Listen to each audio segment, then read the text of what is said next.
Hi అండి. Welcome back to our channel. అందరూ ఎలా ఉన్నారండి? నేనైతే చాలా చాలా బాగున్నాను.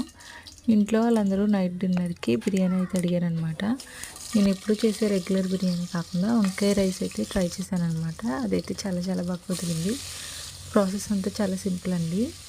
కుక్కర్‌లో ఆయిల్ వేసుకుని మసాలా దినుసులన్నీ వేసుకున్న తర్వాత ఒక ఆనియన్, 2 పచ్చిమిర్చి వేసి ఫ్రై చేయాలన్నమాట.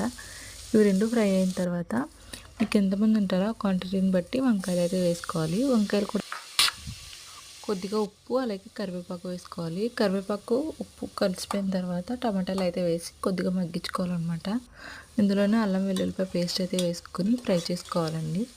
అల్లం వెల్లుల్లిపాయ పచ్చివాసన పోయిన తర్వాత మంచిగా కలుపుకొని ఇంట్లో ఉన్న కొద్దిగా బిర్యానీ మసాలా అయితే వేసేసాను.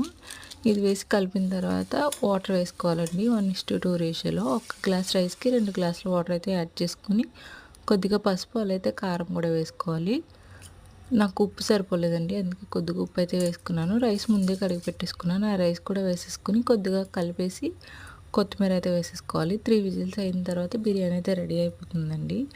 చాలా సింపుల్. మీరు ఒకసారి ట్రై చేసి మీకు ఎలా కుదిరింది అనేది అయితే నాకు కమెంట్ చేయండి. ఈ వీడియో నచ్చితే కనుక లైక్ చేయండి. ఛానల్ అయితే సబ్స్క్రైబ్ చేసుకోండి. Thank you for watching. Bye.